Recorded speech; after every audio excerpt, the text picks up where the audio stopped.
Amazing facts, ஆச்சரியமான உண்மைகள் ஊழியங்கள் மூலமாக நடைபெறும் தானியேல் மற்றும் வெளிப்படுத்தலின் தீர்க்க தரிசனங்கள் தொடர் வேதபாட கூட்டங்களுக்கு உங்களை இயேசுவின் நாமத்தில் அன்போடு வாழ்த்தி நான் வரவேற்கின்றேன். இந்த நாளின் இலவச பிரதிக்கான அறிமுகத்தை உங்களுக்கு நான் செய்ய விரும்புகிறேன். தூய்மையும் வல்லமையும் என்ற தலைப்பில் அழகான சிறிய வேதபாட நூல் உங்களுக்காக இலவசமாய் காத்திருக்கிறது. இதை பெற்று நீங்கள் இதில் உள்ள சத்தியங்களை கற்றுக்கொள்ள வேண்டும் என்றால் எங்களுடைய தொலைபேசி எண்ணுக்கு நீங்கள் அழைக்கும்படி உங்களை அன்போடு நான் கேட்டுக்கொள்கின்றேன். மேலும் அமேசிங் ஃபேக்ட்ஸ் வெப்சைட்டுக்குள்ளே சென்று நீங்கள் இந்த பிரதியை டவுன்லோட் பண்ணிக்கொள்ளும்படியும் உங்களை அன்போடு நான் கேட்டுக்கொள்கின்றேன். பிரியமானவர்களே, இந்த நாளின் தலைப்பு என்னவென்றால் தூய்மையும் வல்லமையும் என்ற தலைப்பிலே நாம் பாடத்தை கற்றுக்கொள்ள இருக்கிறோம். ஜெபத்தோடு நாம் ஆரம்பிக்கலாமா? பரிசுத்தமுள்ள பிதாவே, இந்த அருமையான நேரத்திற்காக உமக்கு நன்றி சொல்கிறோம். எங்களுக்கு அருமையான தீர்க்க தரிசன பாடங்களை நீர் கற்றுக் கொடுக்கிறீர், அதற்காக ஸ்தோத்திரம். கர்த்தர் எங்கள் மீது கொண்டிருக்கிற அக்கறை, நீர் காட்டும் அன்பு எல்லாவற்றுக்காக நன்றி செலுத்துகிறோம். பரிசுத்த ஆவியானவர் தாமே பரலோகத்தின் பரிசுத்த சத்தியங்களை எங்களுக்கு நீர் கற்றுத்தர காத்திருக்கிறோம். எங்கள் கண்களை திறந்தருளும், எங்கள் இருதயங்களை திறந்தருளும். கர்த்தாவே சொல்லும், நாங்கள் கேட்கிறோம். இயேசுவின் நாமத்தில் ஜெபிக்கிறோம் நல்ல பிதாவே, ஆமென். சீரியா தேசத்தில் இருந்த ஒரு படைத்தலைவன் யார் என்றால் நாகமான். அவன் ஒரு பராக்கிரமசாலியாக, நல்ல செல்வாக்கு படைத்த ஒரு மனிதனாக இருந்தவன். ஆனால் அவன் ஒரு அஞ்ஞானி, ஆண்டவரை மெய் தெய்வத்தை அறியாத ஒரு மனிதன். ஆனாலும் அவனுக்கு ஒரு பெரிய சரீர பிரச்சனை இருந்தது. அது என்ன பிரச்சனை என்றால், அவனுடைய சரீரத்தில் குஷ்டரோகம் இருந்தது.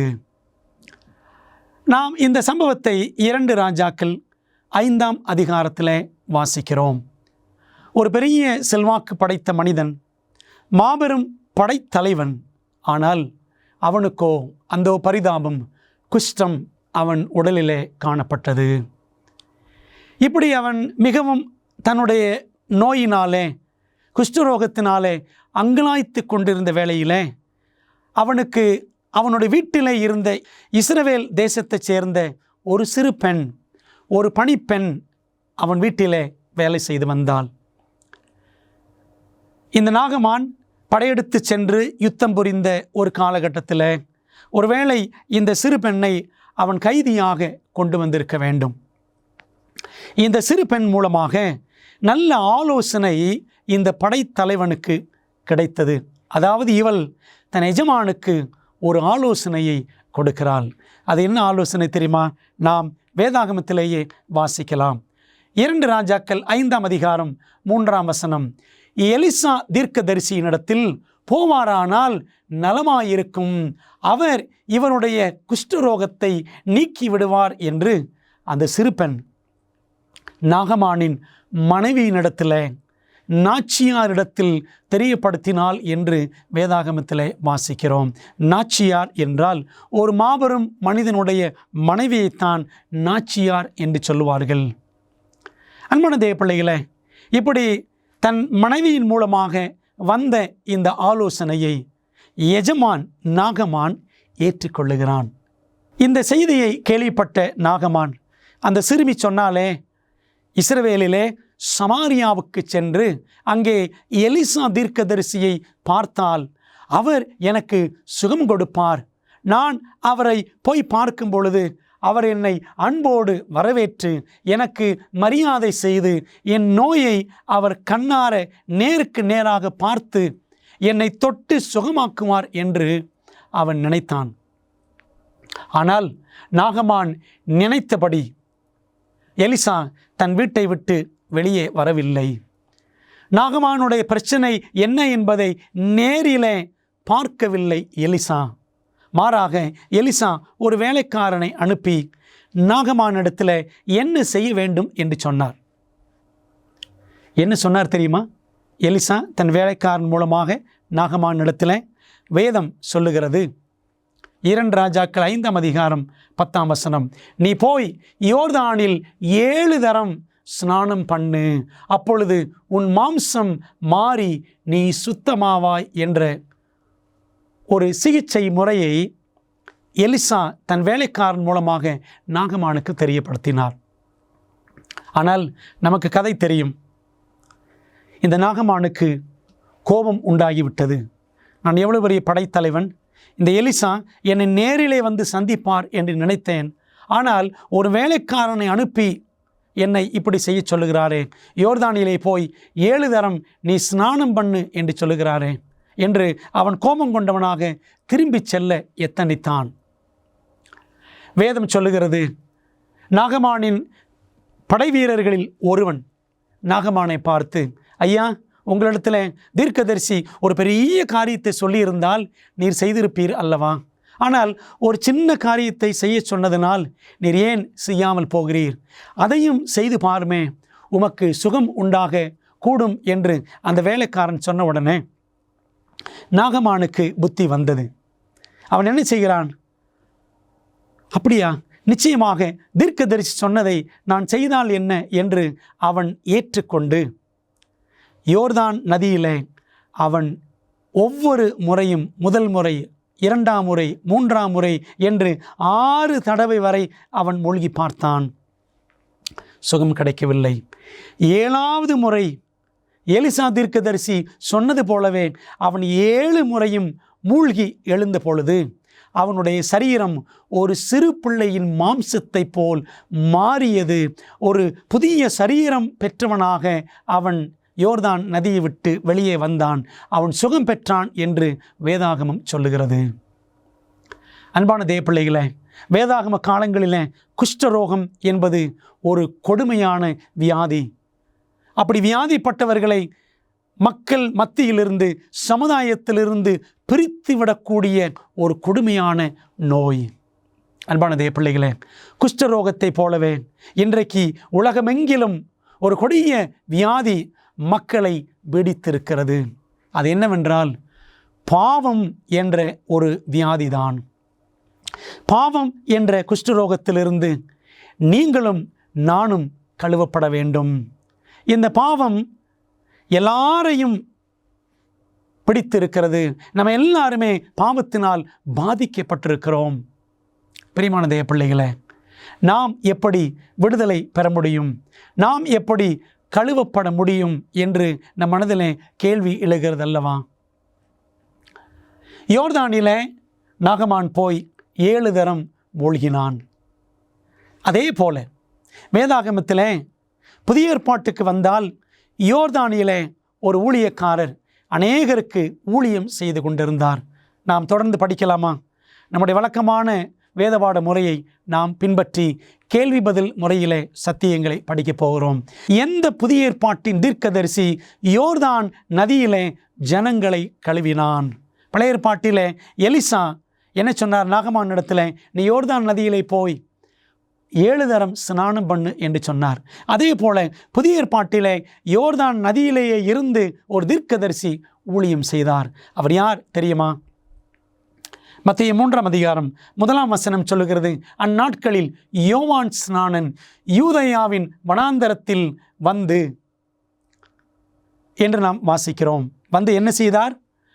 அவர் வந்திருந்த பொழுது, அப்பொழுது எருசலேம் நகரத்தாரும் யூதேயா தேசத்தார் அனைவரும் யோர்தானுக்கு அடுத்த சுற்றுப்புறத்தார் யாவரும் அவனிடத்திற்கு, யோவான் ஸ்நானனிடத்திற்கு போய் தங்கள் பாவங்களை அறிக்கையிட்டு யோர்தான் நதியில் அவனால் ஞான ஸ்நானம் பெற்றார்கள் என்று மத்தேயு 3ஆம் அதிகாரம் 5 மற்றும் 6ஆம் வசனங்களிலே வாசிக்கிறோம். நாகமான் தன்னுடைய குஷ்டரோகம் கழுவப்படுவதற்கு, அவன் சுகமாவதற்கு 7 தரம் ஸ்நானம் பண்ணினான். அதே போல ஜனங்களுடைய பாவங்கள் கழுவப்படுவதற்காக யோவான் ஸ்நானன் அவனிடத்தில் வந்த எல்லாருக்கும் ஞான ஸ்நானம் கொடுத்தான் என்று நாம் வாசிக்கின்றோம்.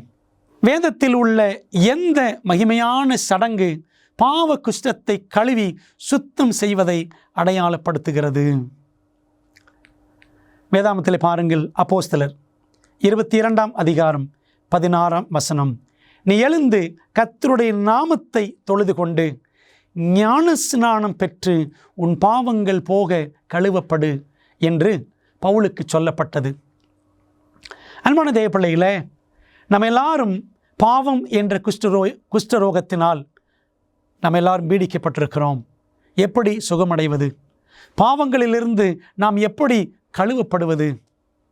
அதற்கான முறை, அந்த மகிமையான சடங்கிற்கான பெயர் என்னவென்றால் ஞானஸ்நானம். பாருங்கள், அந்த வசனம் சொல்லுகிறது, ஞானஸ்நானம் பெற்று உன் பாவங்கள் போக கழுவப்படு. இயேசுவை விசுவாசிக்க வேண்டும், ஞானஸ்நானம் பெற வேண்டும், நம்முடைய பாவங்கள் கழுவப்படும். வேதத்தின்படி எத்தனை வகை ஞானஸ்நானங்கள் ஏற்றுக்கொள்ளக்கூடியவைகளாக இருக்கின்றன? அன்பானவர்களே, பொதுவாக ஏறக்குறைய 15 வகையான ஞானஸ்நானங்கள் கிறிஸ்தவ வட்டாரத்தில் பின்பற்றப்படுகின்றன. என்னென்ன செய்வார்கள் என்றால், தண்ணீரை ஊற்றுவார்கள், ஊற்றுதல் ஞானஸ்நானம். தண்ணீரை தெளிப்பார்கள், தெளிப்பு ஞானஸ்நானம். குழந்தைக்கு ஞானஸ்நானம் கொடுப்பார்கள், குழந்தை ஞானஸ்நானம். எண்ணெயை ஊற்றுவார்கள். அதுபோல தொலைபேசி வழியாக அழைத்து உங்களுக்கு ஞானஸ்நானம் கொடுக்கிறோம் என்று சொல்லுவார்கள். இப்படி ஏறக்குறைய 15 வகையான ஞானஸ்நானங்கள் இருக்கின்றன. ஆனால் வேதம் அங்கீகரிக்கக்கூடிய ஞானஸ்நானம் எது என்பதை நாம் பார்க்க வேண்டும் அல்லவா? வசனம் சொல்லுகிறது, எபேசியர் 4ஆம் அதிகாரம் 5ஆம் வசனத்தில், ஒரே கர்த்தரும் ஒரே விசுவாசமும் ஒரே ஞானஸ்நானமும், ஒன் பேப்டிசம் என்றுதான் வேதம் நமக்கு தெளிவாக சுட்டி காட்டுகிறது. ஞானஸ்நானம் என்றால் என்ன? பிரியமானவர்களே, கிரேக்க பாஷையில் பேப்டைசோ என்ற சொல்லுக்கு நீரில் மூழ்கி அல்லது அமிழ்ந்து, அதாவது தண்ணீரில் மூழ்கச் செய்வது என்ற அர்த்தத்தை உடைய கிரேக்க வார்த்தை தான் பேப்டைசோ. ஆங்கிலத்தில் டு இம்மர்ஸ் என்று சொல்வார்கள். தண்ணீரிலே மூழ்குதல் என்று அந்த வார்த்தைக்கான பொருள். பிரியமான தேவ பிள்ளைகளே, ஆகவே வேதம் காட்டக்கூடிய ஒரே ஞானஸ்நானம் தண்ணீரிலே மூழ்கி ஞானஸ்நானம் பெறுவதைத்தான் நாம் வேதாகமத்திலே பார்க்கிறோம். ஞானஸ்நானம் என்ற வார்த்தையை தமிழிலே பார்த்தால் நாம் அதை 2ஆக பிரிக்கலாம். ஞானம் ப்ளஸ் ஸ்நானம். தேவனை குறித்த, மெய் தெய்வத்தை குறித்த ஞானம் பெற்ற பிற்பாடுதான் ஒரு நபர் ஸ்நானம் பெற வேண்டும். அதனால தான் தேவன் ஞான ஸ்நானம் என்ற வார்த்தையை நமக்கு கொடுத்திருக்கிறார். பாருங்கள், பவுல் எழுதுகிறார் கொலோசியர் 2ஆம் அதிகாரம் 12ஆம் வசனத்தில், ஞான ஸ்நானத்தில் அவரோடு கூட அடக்கம் பண்ணப்பட்டவர்களாகவும் அதிலே அவரை மரித்தோரிலிருந்து எழுப்பின தேவனுடைய செயலின் மேலுள்ள விசுவாசத்தினாலே அவரோடு கூட எழுந்தவர்களாகவும் இருக்கிறீர்கள் என்று நாம் இங்கே வாசிக்கிறோம். பிரியமானவர்களே, ஆகவே இந்த ஞான ஸ்நானம் என்பது இயேசு கிறிஸ்துவோடு கூட அடக்கம் பண்ணப்படுவதையும் அவரோடு கூட எழுந்திருப்பதையும் சுட்டி காட்டுகிற அனுபவம்.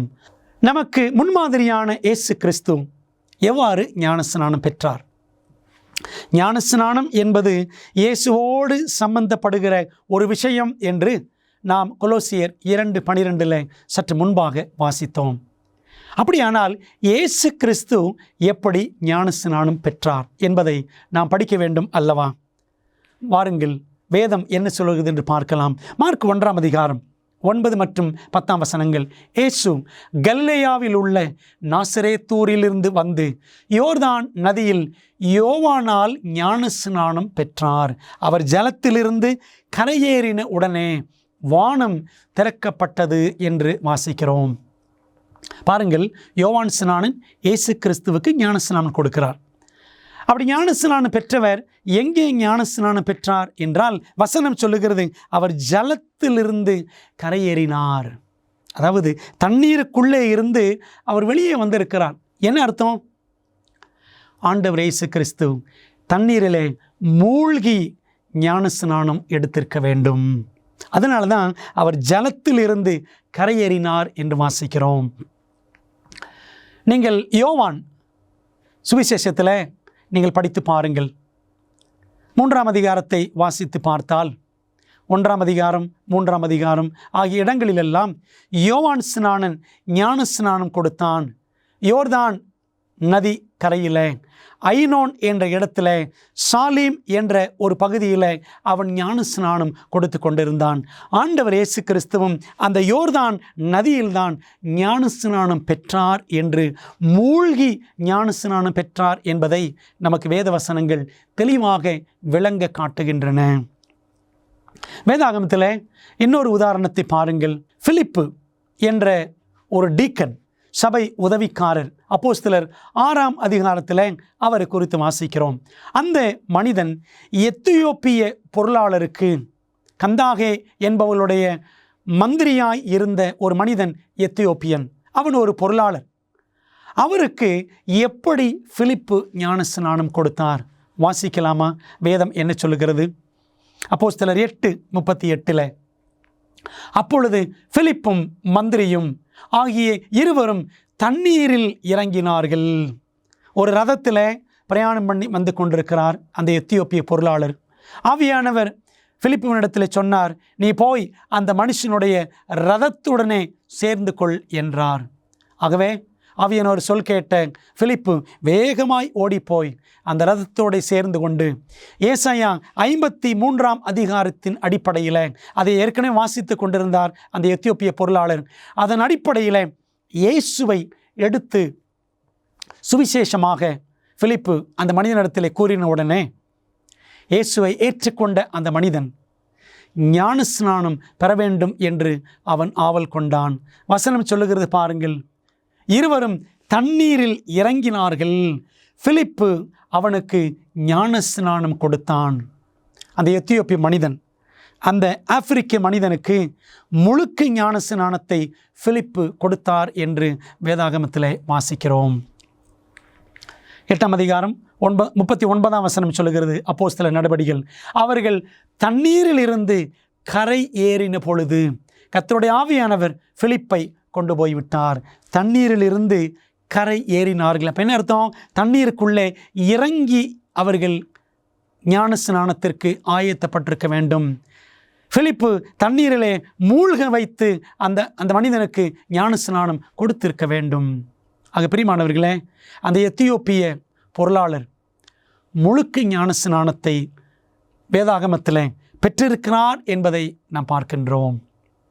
ஞான ஸ்நானத்தால் வேறு என்னென்ன சத்தியங்கள் நமக்கு அடையாளப்படுத்தப்படுகின்றன? ரோமர் 6ஆம் அதிகாரத்தை ஞானஸ்நானம் என்றதுமே நாம் படித்தாக வேண்டும். அந்த 6ஆம் அதிகாரத்தில் முதல் 4 வசனங்களை படித்து பாருங்கள். அதில் 4ஆம் வசனத்தை மட்டும் நாம் வாசிக்கலாம்.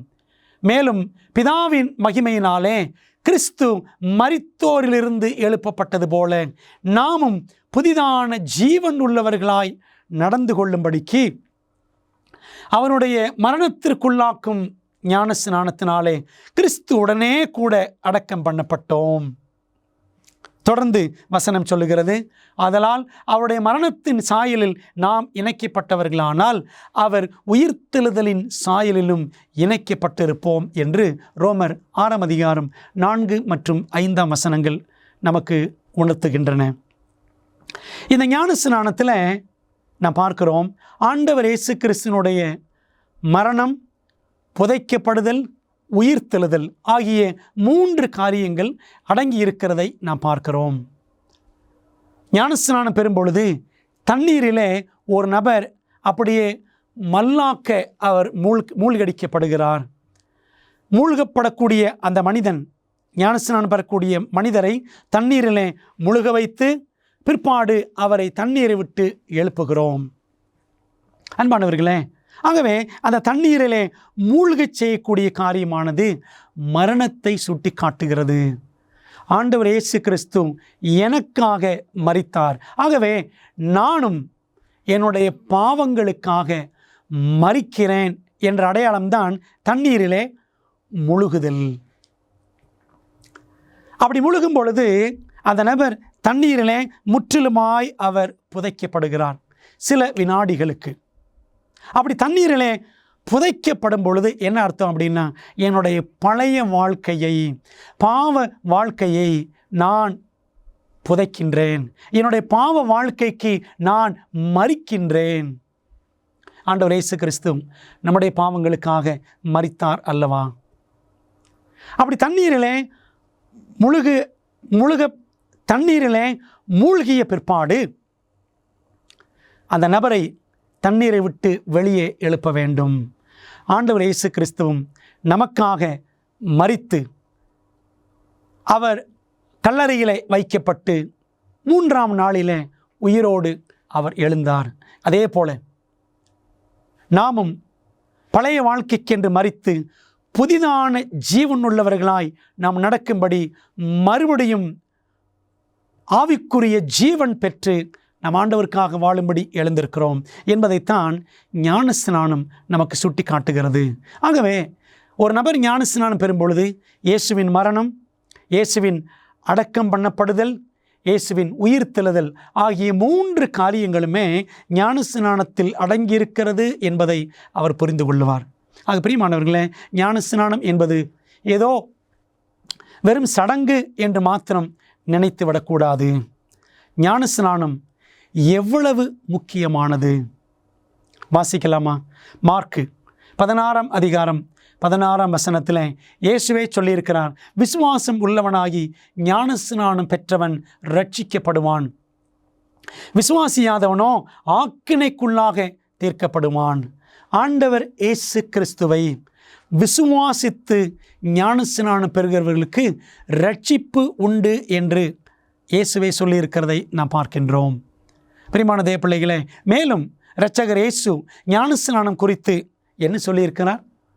யோவான் 3ஆம் அதிகாரம் 5ஆம் வசனம், ஒருவன் ஜலத்தினாலும் ஆவியினாலும் பெறமாவிட்டால் தேவனுடைய ராஜ்யத்தில் பிரவேசிக்க மாட்டான் என்று மெய்யாகவே மெய்யாகவே உனக்கு சொல்லுகிறேன் என்று இயேசுவானவர் நிக்கோதேமுவிடத்திலே சொன்னார். ஆகவே ஜலத்தினாலும் தண்ணீரினாலும் பிறக்க வேண்டும், பரிசுத்த ஆவியினாலும் பிறக்க வேண்டும். இந்த ஜலம் என்பதை 2 விதமாக சொல்லலாம். தாயின் வயிற்றிலே பிறக்கும் பொழுது ஒரு குழந்தை ஜலத்திற்குள் தான் கிடக்கிறது, பனிக்குடத்தில் தான் இருக்கிறது. ஆகவே ஜலத்தினால் பிறப்பது. இதை எப்படியும் எடுத்துக்கொள்ளலாம், தண்ணீரிலே மூழ்கி எழுந்திருப்பதையும் குறிக்கும். அப்படி தாயின் வயிற்றிலே பிறக்கிறவன், தண்ணீரிலே மூழ்கி எழுகிறவன் பரிசுத்த ஆவியினாலும் அவன் ஞானஸ்நானம் பெற்றிருக்க வேண்டும். பரிசுத்த ஆவியினாலே ஒவ்வொரு நாளும் வழிநடத்தப்பட வேண்டும். பரிசுத்த ஆவியின் ஞானஸ்நானத்தை நாம் பெற்றிருக்க வேண்டும். பிரியமான தேவ பிள்ளைகளே, இந்த பரிசுத்த ஆவியின் ஞானஸ்நானம் குறித்து நாம் வருகிற வகுப்புகளிலே படிக்கப் போகின்றோம். ஆகவே ஞானஸ்நானம் என்பது அவ்வளவு முக்கியமானது. தேவனுடைய ராஜ்யத்தில் பிரவேசிக்க வேண்டும் என்று சொன்னால் நாம் ஞானஸ்நானம் பெற வேண்டும். ஏற்கனவே உங்களுக்கு சொன்னேன், ஞாபகம் இருக்கிறதா? யோவான் 3ஆம் அதிகாரம், வேதாகமத்தில் 1000வது அதிகாரம், 1000 வருட அரசாட்சியில் பரலோகத்தில் தேவனோடு நாம் வாழ வேண்டும் என்று சொன்னால், அவரோடு இருக்க வேண்டும் என்று சொன்னால், வேதாகமத்தில் 1000வது அதிகாரத்தின் அனுபவத்தை நாம் அடைந்தாக வேண்டும். அதாவது ஞானஸ்நானம் பெற வேண்டும், அதாவது நாம் மறுபிறப்பு அடைய வேண்டும் என்பதைத்தான் ஆண்டவர் இயேசு கிறிஸ்து மிக அழகாக யோவான் 3ஆம் அதிகாரத்தில் சுட்டி காட்டுகிறார். வேதாகம தீர்க்க தரிசனத்தில் வெளிப்படுத்தப்பட்டுள்ளபடி நம்முடைய மோசமான உலகத்திற்கான தேவனின் திட்டத்தை அறிய விரும்புகிறீர்களா? உங்கள் மிகப்பெரிய சவால்களுக்கு நடைமுறையான நம்பகமான தீர்வுகள் வேண்டுமா? ஊக்கமளிக்கும் மற்றும் அறிவூட்டும் ஆச்சரியமூட்டும் உண்மைகள் வேதாகம பாட வழிகாட்டிகள் 27 அழகான வரைகளை மற்றும் நேரடியான பதில்களை புரிந்து கொள்ள எளிதான வகையில் வேதத்தின் அடிப்படையில் சிறப்பான மேலான பாடங்களை வழங்குகின்றது. ஒவ்வொரு ஆய்வு வழிகாட்டியும் உங்கள் வாழ்க்கையின் மிக முக்கியமான உண்மைக்கான பொருத்தமான வேதாகம பதில்களை நோக்கி உங்களை வழிநடத்தும். நான் எப்படி ஆரோக்கியமான ஐக்கியத்தை பெறுவது? இயேசு எப்போது எப்படி மீண்டும் வருவார்? மேலும் இப்படி பல கேள்விகளுக்கு உங்கள் எதிர்காலத்தை வாய்ப்பாக விட்டுவிடாதீர்கள். ஆச்சரியமூட்டும் உண்மைகள் வேதாகம பாட வழிகாட்டிகளிடமிருந்து உங்கள் வாழ்க்கையை சத்தியத்துடன் மாற்றுங்கள். ஆங்கிலம், இந்தி, தமிழ் மற்றும் தெலுங்கு மொழிகளில் கிடைக்கிறது. காத்திருக்க வேண்டாம். bookstore.aftv.in என்ற இணையதளம் மூலம் உங்கள் முழுமையான ஆய்வு வழிகாட்டிகளை இன்றே ஆர்டர் செய்யுங்கள். பிரியமானவர்களே, வேறு எந்த ஆசீர்வதிக்கப்பட்ட சடங்கை நாம் ஞானஸ்நானத்துடன் ஒப்பிடலாம்? கலாத்தியர் 3 அதிகாரம் 27 வசனம், ஏனெனில் உங்களில் கிறிஸ்துவுக்குள்ளாக ஞானஸ்நானம் பெற்றவர்கள் எத்தனை பேரோ அத்தனை பேரும் கிறிஸ்துவை தரித்து கொண்டீர்களே என்று பவுல் எழுதுகிறார். பிரியமானவர்களே, ஞானஸ்நானம் என்பது கிறிஸ்துவை தரித்து கொள்ளுகிற அனுபவம். ஆண்டவர் இயேசு கிறிஸ்து உயிர்த்தெழுந்த இரட்சகரை தரித்து கொள்ளுகிற, அவருக்காக வாழுவேன் என்று தீர்மானிக்கிற அனுபவம் தான் ஞானஸ்நானம். இன்றைக்கு அநேக திருச்சபைகளில் இயேசு கிறிஸ்துவின் உயிர்த்தெழுதலுக்கு அடையாளமாக நாங்கள் ஞாயிற்றுக்கிழமையை ஆசரிக்கிறோம் என்று சொல்கிறார்கள். அது தவறு. ஆண்டவர் இயேசு கிறிஸ்துவின் உயிர்த்தெழுதலை எது குறிக்கிறது என்று சொன்னால், நாம் ஞானஸ்நானம் பெறுகிறோமே, பாவங்களுக்காக மரித்து நீதிக்கென்று பிழைக்கத்தக்கதாக நாம் ஞானஸ்நானம் பெறுகிறோமே, அதுதான் உயிர்த்தெழுதலின் அனுபவத்திற்கு அடையாளமாக இருக்கிறது. பழைய பாவ வாழ்க்கையை தண்ணீரிலே புதைத்துவிட்டு ஒரு புதிய வாழ்க்கைக்காக உயிர்த்தெழும் அனுபவம்தான் ஞானஸ்நானம். ஆகவே உயிர்த்தெழுதல் நினைவாக ஞாயிறு ஆசரிப்பு என்பது சரியில்லை. உயிர்த்தெழுதலின் நினைவாக ஞானமுழுக்கு பெற்று இயேசுவை போல் வாழ்வது, அதுதான் மிகவும் சரியானது. அன்பான தேவப்பிள்ளைகளே, நாம் இப்படி புரிந்து கொண்டவர்களாக ஞானஸ்நானம் பெற்றோமா? வேதாகமம் சொல்லக்கூடிய முழுக்கு ஞானஸ்நானத்தை நாம் பெற்றிருக்கிறோமா? யோசித்து பாருங்கள். பரமேறுவதற்கு முன் இயேசு தமது ஜனங்களுக்கு கொடுத்த கட்டளை என்ன?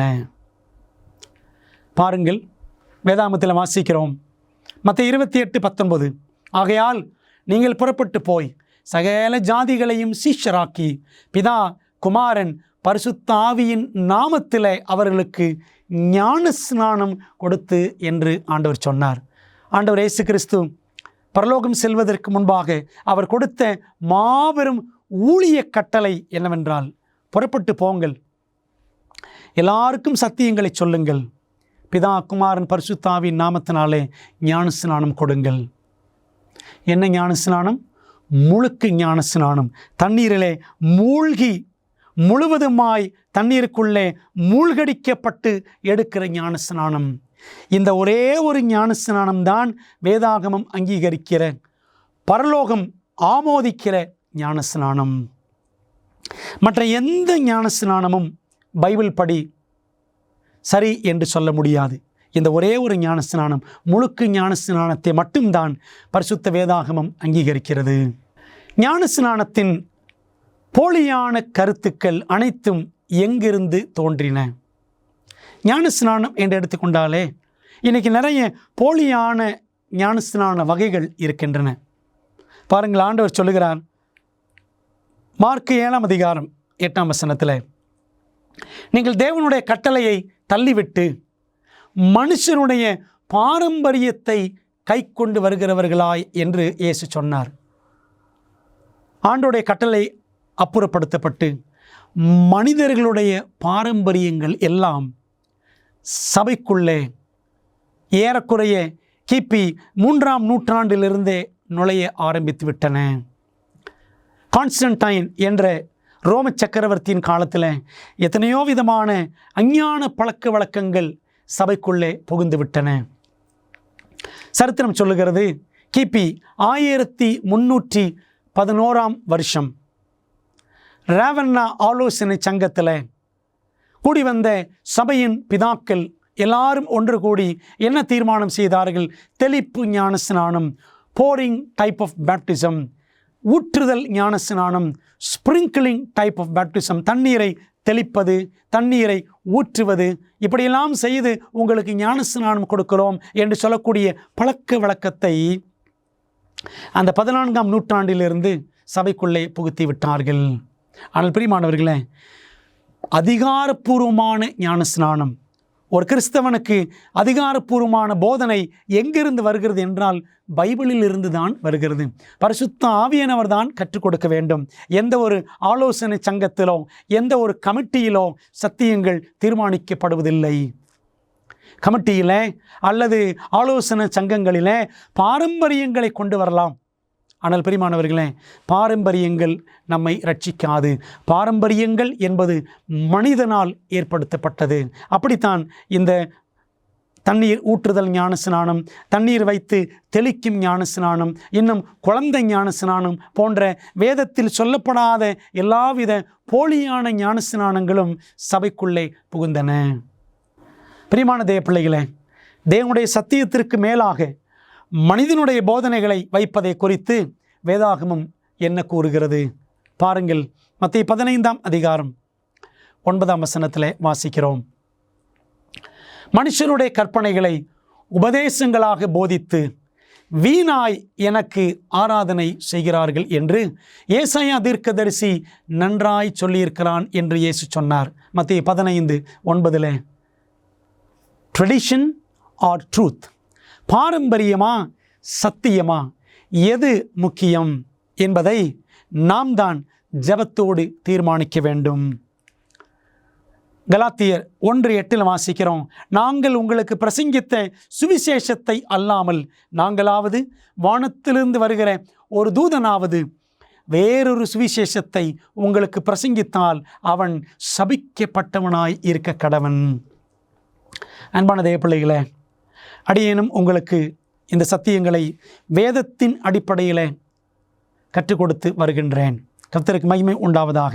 ஆனால் வேதத்திற்கு புறம்பாக போதிப்பேன் என்று சொன்னால் நானே சபிக்கப்பட்டவனாய் இருப்பேன் என்பதிலே சந்தேகம் இல்லை. அன்பான தேவ பிள்ளைகளே, அதைத்தான் பவுலும் சொல்லுகிறான். ஆண்டவருடைய வசனத்தின்படிதான் போதிக்க வேண்டும். இந்த வசனம் அல்லாமல் வேறு வகையாக மனுஷர் பாரம்பரியங்களை, மனுஷருடைய கட்டளைகளை போதிக்கிறவன் சபிக்கப்பட்டவனாய் இருப்பான். பிரியமான தேவ பிள்ளைகளே, கொஞ்சம் யோசித்து பாருங்கள். இன்றைக்கி நாம் கிறிஸ்தவர்கள் என்று சொல்லிக்கொண்டு கடைபிடிக்கக்கூடிய எல்லாவித பழக்க வழக்கங்களும், திருச்சபையில் இருக்கிற எல்லாவித முறைமைகளும், பலவிதமான சடங்காச்சாரங்கள் எல்லாம் வேதத்தின் அடிப்படையில் தான் நாம் கடைபிடிக்கின்றோமா? அதில் மிக குறிப்பாக இந்த ஞானஸ்நானம் வேதத்தின் அடிப்படையில் தான் நாம் எடுக்கிறோமா, கொடுக்கிறோமா என்று யோசித்து பார்க்க வேண்டும். முழுக்க ஞானஸ்நானத்திற்கு பதிலாக பரிசுத்த ஆவியானவரால் பெறப்படும் ஞானஸ்நானம் கொடுக்கப்பட்டதா? இன்றைக்கி நிறைய திருச்சபைகளில் தண்ணீர் ஞானஸ்நானத்தை காட்டிலும் நான் பரிசுத்த ஆவியினால் ஞானஸ்நானம் பெற்றுவிட்டேன் என்று சொல்லுகிறார்கள். ஆகவே பரிசுத்த ஆவியின் ஞானஸ்நானம் பெற்றுவிட்டால் தண்ணீர் ஞானஸ்நானம் அவசியம் இல்லையா?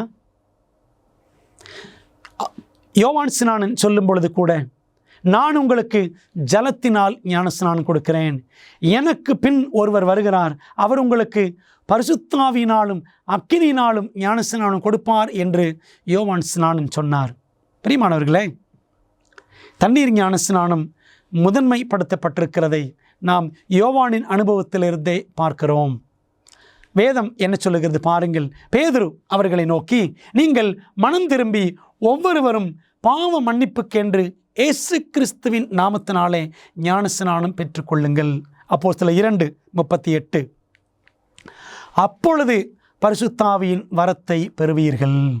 முதலாவது தண்ணீர் ஞானஸ்நானம், அடுத்து பரிசுத்த ஆவியின் ஞானஸ்நானம் என்ற ஒரு அழகான வரிசையை பேதுரு சொல்லுகிறதை நாம் அப்போஸ்தலர் 2ஆம் அதிகாரத்தில் வாசிக்கிறோம். அன்பானவர்களே, வேதத்தின்படி ஞானஸ்நானம் எடுப்பதற்கு ஒரு நபர் என்ன செய்ய வேண்டும் என்ற ஒரு கேள்வியை உங்களுக்கு முன்பாக வைத்தால் என்ன செய்ய வேண்டும் என்று பதில்களை நாம் ஆராய்ந்து அறிய வேண்டும் அல்லவா?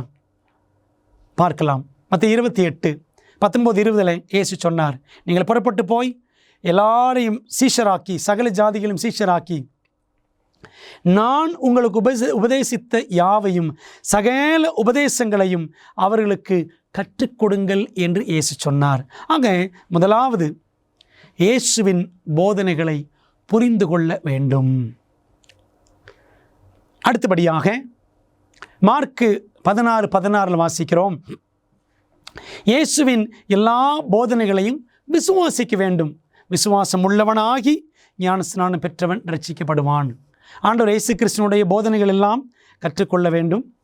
கற்றுக்கொள்வதோடு நின்று விடாமல் அதை விசுவாசிக்க வேண்டும்.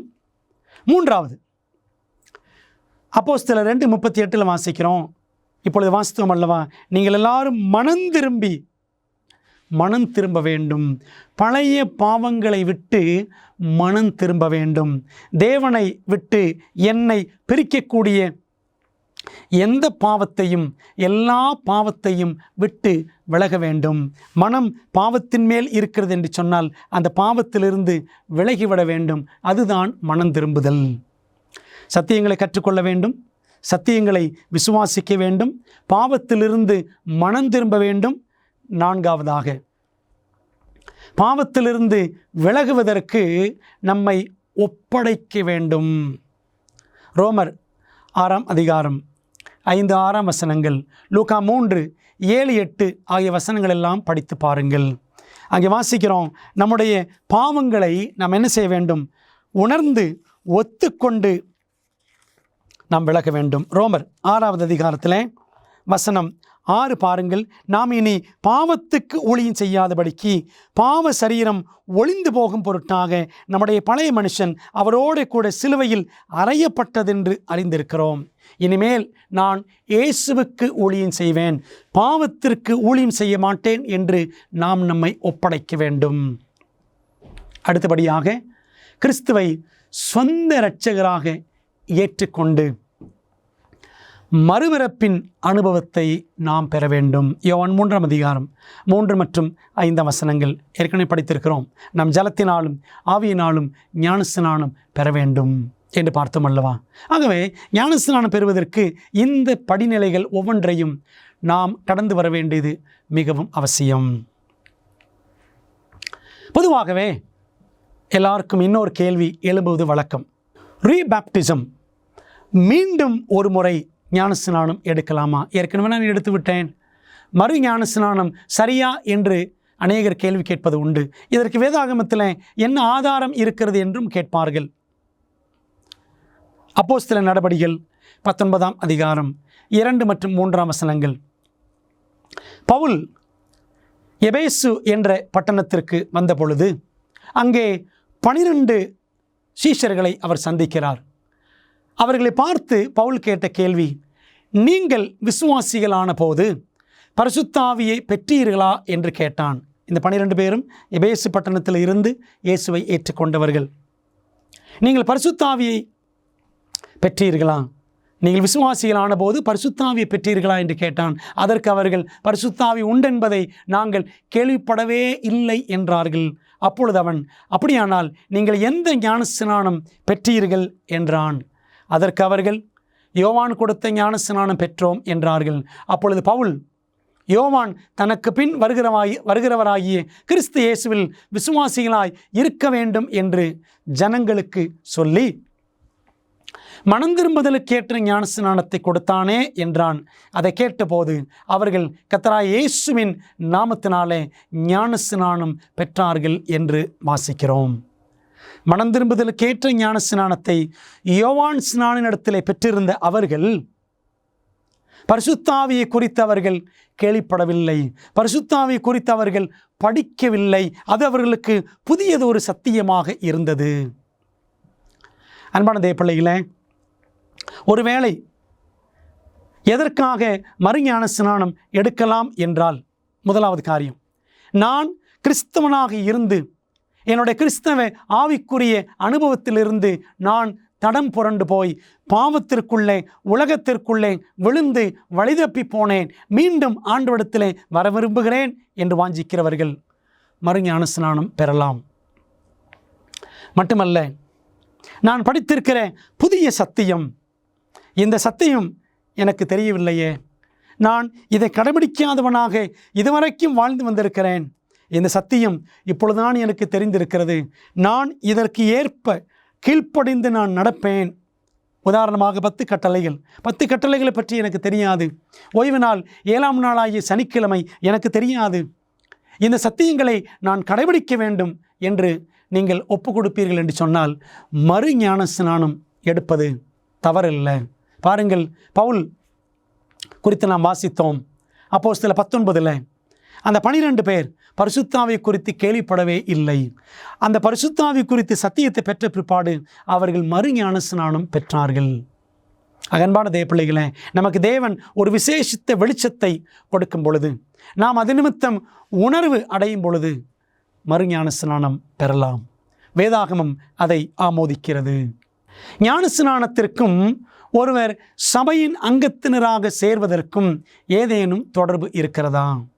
வேதவசனம் சொல்லுகிறது, அப்போஸ்தலர் 2:41, அவனுடைய வார்த்தையை, பேதுருவின் வார்த்தையை சந்தோஷமாய் ஏற்றுக்கொண்டவர்கள் ஞான ஸ்நானம் பெற்றார்கள். அன்றைய தினம் ஏறக்குறைய 3000 பேர் அந்த பெந்தெகோஸ்தே நாளிலே சேர்த்து கொள்ளப்பட்டார்கள்.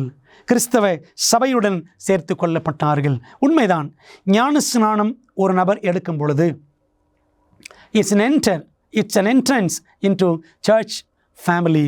திருச்சபை குடும்பத்தில் இணைவதற்கு அது ஒரு நுழைவாயிலாக இருக்கிறது. திருச்சபையில் ஒரு அங்கத்தினராக மாறுவதற்கு இந்த ஞான ஸ்நானம் ஒரு வழியாக இருக்கிறது. உண்மைதான். ஆனால் அதற்கும் அப்பாற்பட்ட மிகவும் மேலான சத்தியம் என்னவென்று சொன்னால், ஞான ஸ்நானம் பெறுகிற நபர் பரலோக குடும்பத்தில் ஒரு அங்கத்தினராக மாறுகிறார், தேவனுடைய பிள்ளையாக மாறுகிறார் என்பதுதான் மிகவும் மிகவும் முக்கியமான ஒரு செய்தி. அப்போஸ்தலர் 2:47, தேவனை துதித்து ஜனங்கள் எல்லாரிடத்திலும் தயவு பெற்றிருந்தார்கள்.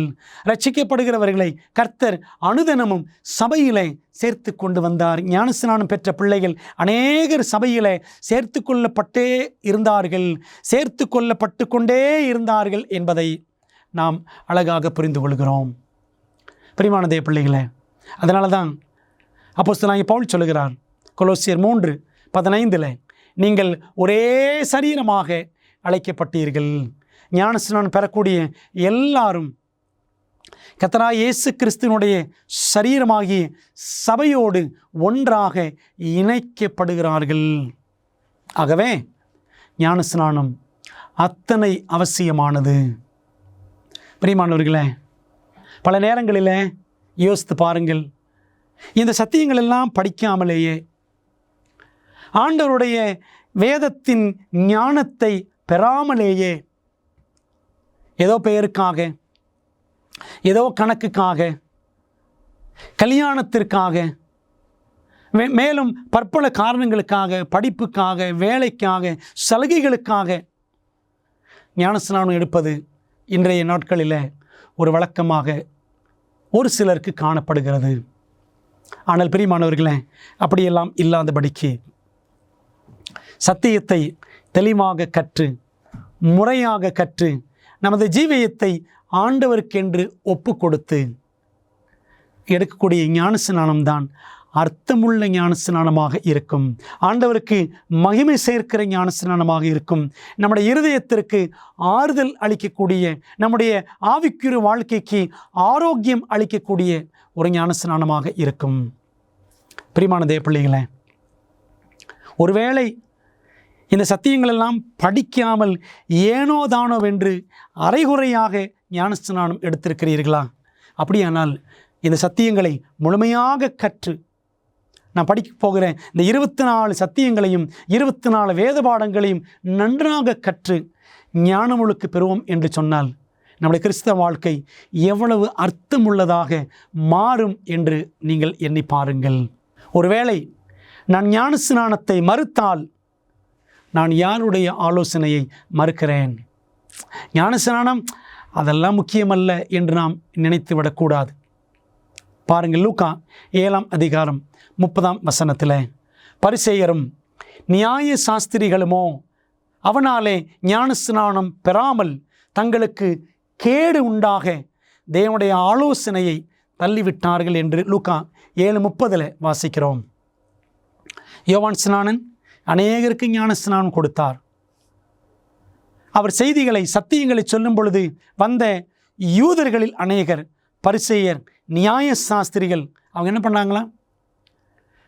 யோவான் மூலமாக வந்த தேவனுடைய ஆலோசனையை, அவனாலே ஞானஸ்நானம் பெறாமல் தங்களுக்கு கேடு உண்டாக தேவனுடைய ஆலோசனையை தள்ளிவிட்டார்கள். பிரியமான தேவ பிள்ளைகளே, ஞானஸ்நானம் என்பது தேவனுடைய ஆலோசனை. மத்தேயு 3ஆம் அதிகாரம் 15, 16, 17 வசனங்களை படித்து பாருங்கள். இயேசு கிறிஸ்து ஞானஸ்நானம் பெறும் பொழுது அவர் ஞானஸ்நானம் பெற வந்தார். யோவான் ஸ்நானன் அந்த ஞானஸ்நானம் நான் உமக்கு கொடுப்பதா, நீர் அல்லவா எனக்கு கொடுக்க வேண்டும் என்று சொன்னார். அப்பொழுது இயேசு சொன்னாராம், இப்படி தேவனுடைய நீதியை நிறைவேற்றுவது நமக்கு ஏற்றது என்று சொன்னார். அன்பான தேவ பிள்ளைகளே, ஞானஸ்நானம் என்பது தேவனுடைய ஆலோசனை. மத்தேயு 3 வாசிக்கிறோம், ஞானஸ்நானம் என்பது தேவனுடைய நீதியை நிறைவேற்றுதல். தேவனுடைய பார்வையில் சரியானதை செய்வது. நீதி என்றால் சரியானதை செய்வது. ஞானஸ்நானம் என்பது தேவனுடைய பார்வையில் ஒரு சரியான காரியம். அன்பான தேவ பிள்ளைகளே, பரிசேயரும் நியாய சாஸ்திரிகளும் தங்களுக்கு கேடு உண்டாக அந்த ஞானஸ்நானத்தை தள்ளிவிட்டார்கள். நாம் தள்ளிவிடாதபடிக்கு எச்சரிக்கையாக இருக்க வேண்டும். இயேசு ஞானஸ்நானம் எடுத்தபோது அவருடைய பிதா என்ன கூறினார் பாருங்கள். வசனம் சொல்லுகிறது, மார்க் 1:9. அந்த நாட்களில் இயேசு கலிலேயாவில் உள்ள நாசரேத்தூரிலிருந்து வந்து யோர்தான் நதியில் யோவானால் ஞானஸ்நானம் பெற்றார். மார்க் 1:11 வாசிக்கிறோம், அன்றியும் நீர் என்னுடைய நேசகுமாரன், உம்மில் பிரியமாயிருக்கிறேன் என்று வானத்திலிருந்து ஒரு சத்தம் உண்டாயிற்று. ஆண்டவர் இயேசு கிறிஸ்து ஞானஸ்நானம் எடுத்த பொழுது, இவர் என்னுடைய நேசகுமாரன், இவரில் பிரியமாயிருக்கிறேன், இவருக்கு செவி கொடுங்கள் என்ற திவ்ய சத்தம், பிதாவின் சத்தம் வானத்திலிருந்து துணித்தது. ஆவியானவரும் புறாவின் ரூபத்தில் இயேசு கிறிஸ்துவின் மேல் இறங்கினார். பிரியமான தேவ பிள்ளைகளே, ஞானஸ்நானம் நாமும் பெறும் பொழுது எப்படி கிறிஸ்து பிதாவுக்கு பிரியமான குமாரன் என்று அங்கீகரிக்கப்பட்டாரோ, நாமும் ஞானஸ்நானம் பெறும் பொழுது தேவனுடைய பிள்ளைகள், தேவனுடைய குமாரன், தேவனுடைய குமாரத்தி என்று பரலோகத்தால் நாம் அங்கீகரிக்கப்படுகிறோம். ஒருவேளை நமக்கு அந்த சத்தம் கேட்காமல் போகலாம், ஆனால் அந்த சத்தம் நம்முடைய இருதயத்தில் ஆவியினோர் மூலமாக நிச்சயமாக துணிக்கும். அப்படியானால் அன்பான தேவனுடைய பிள்ளைகளே, நாம் ஞானஸ்நானத்தை அலட்சியப்படுத்தி விடாமல், நான் சத்தியங்களை படித்து ஞானஸ்நானம் பெறுவேன் என்ற லட்சியத்தை எடுத்துக்கொண்டு, வேதம் காட்டுகிற ஒரே ஞானஸ்நானம், முழுக்க ஞானஸ்நானத்தை பெற்றுக்கொள்ள நீங்கள் ஆயத்தப்படும்படி நான் உங்களை அன்புடன் இயேசு கிறிஸ்துவின் நாமத்தினாலே அழைக்கின்றேன். அப்போஸ்தலர் 22:16 வாசிக்கிறோம், பவுலுக்கு கொடுக்கப்பட்ட அழைப்பு. அனனியா என்ற சீஷன் பவுலுக்கு கொடுத்த அழைப்பை இன்றைக்கு ஆண்டவர் உங்களுக்கும் கொடுக்கிறார். இப்பொழுது நீ தாமதிக்கிறது என்ன? நீ எழுந்து கர்த்தருடைய நாமத்தை தொழுது கொண்டு ஞானஸ்நானம் பெற்று உன் பாவங்கள் போக கழுவப்படு என்றான். பிரியமானவர்களே, ஞானஸ்நானம் பெறும்பொழுது கர்த்தருடைய நாமத்தினாலே நம்முடைய பாவங்கள் கழுவப்படுகிறது. பாவம் கழுவப்படுவதற்காக இன்றைக்கு அநேகர் கோயில்களுக்கும் குளங்களுக்கும் புண்ணிய சேத்திரங்களுக்கும் தீர்த்த ஸ்தலங்களுக்கும் போகிறார்கள். ஆனால் எங்கே போக வேண்டும்? இயேசுவிடம் போக வேண்டும். கங்கைக்கும் யமுனைக்கும் போக வேண்டிய அவசியமில்லை. கர்த்தராகிய இயேசு கிறிஸ்துவிடம் விசுவாசத்தோடு வந்தால் போதுமானது. அவருடைய இரத்தத்தினாலே அவர் நம்மை கழுவுவார். தண்ணீர் முழுக்கினாலே பரிசுத்த ஆவியானவர் கொண்டு தேவன் நம்மை பரிசுத்தப்படுத்துவார். அன்பான தேவ பிள்ளைகளே, பரிசுத்த சடங்காகிய ஞானஸ்நானத்திற்கு நீங்கள் ஆயத்தமாக விரும்புகிறீர்களா? இதனால் இவள் என்னுடைய நேசகுமாரன் அல்லது என்னுடைய நேசகுமாரத்தி, இவரில் பிரியமாயிருக்கிறேன் என்று தேவன் உங்களை பார்த்தும் கூற முடியும். ஆகவே இயேசுவானவர் நமக்கு முன்மாதிரியாக அவரே தண்ணீரில் இறங்கி முழுக்கு ஞானஸ்நானம் பெற்றார். நாமும் சத்தியங்களை கற்றவர்களாக முழுக்கு ஞானஸ்நானத்தை பிதா குமாரன் பரிசுத்தாவின் நாமத்தினாலே பெற்று தேவனுடைய பிள்ளை என்று பரலோக குடும்பத்தில் நானும் ஓர் அங்கத்தினன் என்று அறிக்கையிட்டு ஞான ஒழுக்கு பெற்று தேவனுக்கு மகிமையாக வாழ நம்மை ஒப்படைப்போமா? ஜெபம் செய்வோம். பரிசுத்தம் நிறைந்த நல்ல பிதாவே, இந்த நாளிலே அருமையான ஒரு சத்தியத்தை நாங்கள் படித்தோம். தூய்மையும் வல்லமையும். ஆண்டவரே, பரிசுத்த ஆவியினால் நாங்கள் சத்தியத்திலே வழிநடத்தப்பட்டு பரிசுத்தமான வாழ்க்கை வாழ்வதற்கு எங்களை ஒப்பு கொடுக்கிறோம் என்பதற்கு அடையாளமாக நாங்கள் பிதா குமாரன் பரிசுத்தாவின் நாமத்தினாலே முழுக்க ஞானஸ்நானம் பெற வேண்டும். அது ஒன்றே வேதம் அங்கீகரிக்கிற ஒரே ஞானஸ்நானம் என்பதை நாங்கள் கற்றுக்கொண்டோம். தகப்பனே, ஒருவேளை நாங்கள் தவறாக ஞான ஒழுக்கு பெற்றிருந்திருப்போம். தெளிப்பு ஞான ஸ்நானம், தண்ணீர் ஊற்றுதல் ஞான ஸ்நானம், குழந்தை ஞான ஸ்நானம் போதும் என்று நாங்கள் இருந்திருப்போம் என்று சொன்னால் எங்களை ஆண்டவர் சரியான சத்திய பாதையிலே கொண்டு வந்து, கர்த்தாவே, நாங்கள் இயேசுவை போல் ஞான ஒழுக்கு பெற்று தேவனுடைய ஆலோசனையை தள்ளிவிடாமல் தேவ நீதியை நிறைவேற்ற எங்களை ஆசீர்வதியும். சத்தியத்தை கேட்ட பிள்ளைகளை பயன்படுத்தும். இவர்கள் மூலமாக சத்தியம் இன்னும் அநேகருக்கு செல்லட்டும். ஆண்டவரை சீக்கிரம் வாரும். உம்முடைய வருகைக்கு எங்களை ஆயத்தப்படுத்தும். ரட்சிக்கப்பட்ட பிள்ளைகளை உம்முடைய சபையிலே சத்தியத்திலே இயேசுவோடு அதிகமாய் கூட்டி சேர்க்க கர்த்தர் எங்களை பயன்படுத்தும். இயேசுவின் நாமத்தில் ஜெபிக்கிறோம் நல்ல பிதாவே, ஆமேன். பிரியமானவர்களே, இந்த நாளின் சத்தியத்தை நீங்கள் அவளோடு கேட்டதற்காக கர்த்தர் உங்களை ஆசீர்வதிப்பாராக. மீண்டும் அடுத்த வேதபாட கூட்டத்தில் நாம் சந்திப்போம். அநேகருக்கு இந்த சத்தியங்களை பகிர்ந்து கொள்ளுங்கள். தேவன் உங்களை ஆசீர்வதிப்பார். ஆமேன். உங்கள் வீட்டின் வசதியிலிருந்து நீங்கள் படிக்கக்கூடிய வகையில் இலவச வேதாகம பள்ளியை ஆச்சரியமூட்டும் உண்மைகள் உங்களுக்கு வழங்குகிறது என்று தெரியுமா? தேவனின் வார்த்தையை குறித்து உங்கள் ஆய்வில் உங்களுக்கு உதவ 27 அழகாக விளக்கப்பட்ட பாடங்கள் ஆங்கிலம், இந்தி, தமிழ் மற்றும் தெலுங்கு மொழிகளில் கிடைக்கிறது. இந்த இலவச வேதாகம படிப்பு பாடநெறிக்கு இன்றை பதிவு செய்ய BibleStudy.aftv.in என்ற இணையதளத்தை காணுங்கள். உங்களுக்கு சந்தோஷமாக பொழுதை கழிக்க பிடிக்குமா? எனக்கு பிடிக்கும். என் அப்பா அம்மா அமேசிங் ஃபேக்ட்ஸில் இருந்து அமேசிங் அட்வென்ச்சர் சிறுவர் வேதாகம வழிகாட்டிகளை வாங்கி கொடுத்த போது எனக்கு சந்தோஷமா இருந்துச்சு. இதுல பாடத்திட்டங்கள் வண்ணமயமா இருக்கு. அதோடு அருமையான புதிர்களும் வேத வினாக்களும் இதுல நிறைய இருக்கு. வேத சத்தியத்தால் நிறைஞ்சிருக்கு. மற்றும் பிள்ளைகளுக்கான 10 அற்புதமான சாகச பயணங்களும் இதுல இருக்கு. டிராகனை கொல்வது, ஒரே லைஃப் போட், கடல் வழியாக பயணம், விசில் அடித்து கல்லறை வழியாக செல்வது, நான் நிறைய கத்துக்கிட்டேன். இது இங்கிலீஷ்ல மட்டுமே கிடைக்கும். ஆனால் நம் மொழியை கற்றுக்கொண்டு வருகிறோம் இல்லையா? உங்கள் பிள்ளைகள் பைபிளில் இருந்து அரிய கருத்துக்களை அறிந்து கொள்ள எங்களை அல்லது SMS மூலம் உங்கள் செட்டை இன்றே ஆர்டர் செய்யுங்கள்.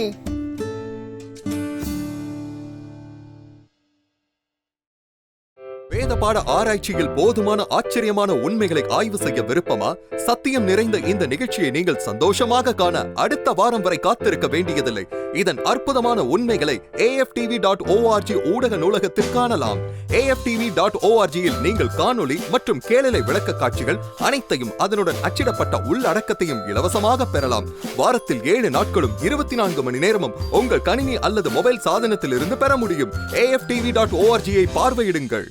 அமேசிங் ஃபேக்ட்ஸ் என் வாழ்க்கையில் ஒரு நல்ல தாக்கத்தை அமேசிங் ஃபேக்ட்ஸ் உண்மையிலேயே என் வாழ்க்கையில் ஒரு பெரிய தாக்கத்தை செயலாக்கம் தான் இன்று என்னை இங்கே நிற்க வச்சிருக்கு.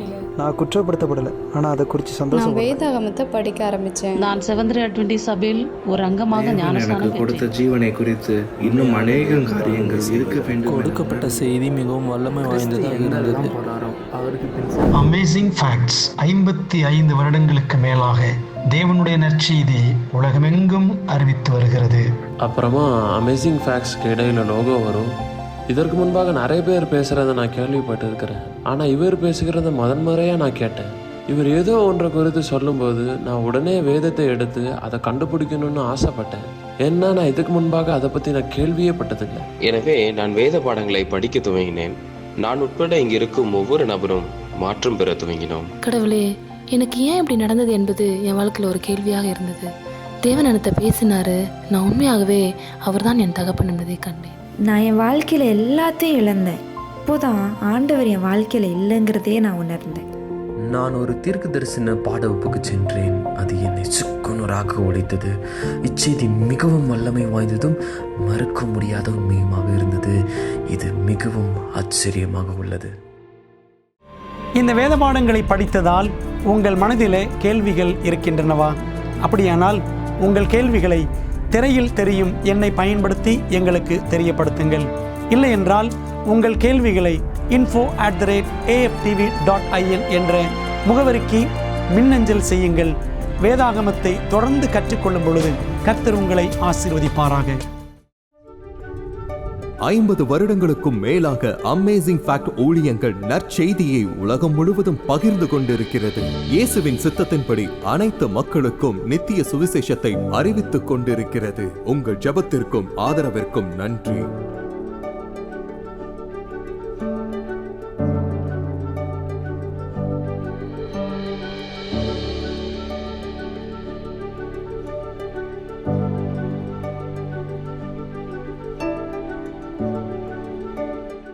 எங்கள் குழுவினரில் ஒருவர் உங்களுக்காக சிறப்பு ஜெபம் செய்ய நீங்கள் விரும்பினால் திரையில் தெரியும் எண்ணை பயன்படுத்தி எங்களை அழையுங்கள். அல்லது உங்கள் ஜெப குறிப்பை prayer@aftv.in என்ற முகவரிக்கு மின்னஞ்சல் செய்யுங்கள். பெரோயா பட்டணத்து சபை விசுவாசிகள் தாங்கள் சத்தியங்களை கேட்ட பிற்பாடு தங்கள் இல்லத்திற்கு சென்று காரியங்கள் இப்படி இருக்கிறதா என்று வேதத்தோடு ஒப்பிட்டு மீண்டும் படித்தார்கள். அதுபோலவே நீங்களும் செய்ய வேண்டும் என்று நாங்கள் விரும்புகிறோம். இந்த தீர்க்க தரிசன தொடர் கூட்டங்களில் ஒவ்வொரு நாளும் உங்களுக்கு அந்தந்த நாளுக்குரிய செய்தி சம்பந்தமான இலவச பிரதி அறிமுகப்படுத்தப்படுகிறது. ஆகவே அந்த இலவச பிரதியை நீங்கள் திரையில் தெரியும் தொலைபேசி எண்ணை பயன்படுத்தி எங்களோடு தொடர்பு கொண்டு பெற்றுக்கொள்ளலாம். அல்லது எங்களுடைய வெப்சைட்டுக்குள்ளே சென்று நீங்கள் அதை பதிவிறக்கம் செய்து கொள்ளலாம். நீங்கள் அந்த புத்தகங்களை பெற்றுக்கொண்டு படித்து வேதத்தில் உள்ளபடியே கற்றுக்கொள்ளுங்கள். நீங்கள் படித்த பிற்பாடு உங்கள் நண்பருக்கும் அதை பகிர்ந்து கொள்ளுங்கள்.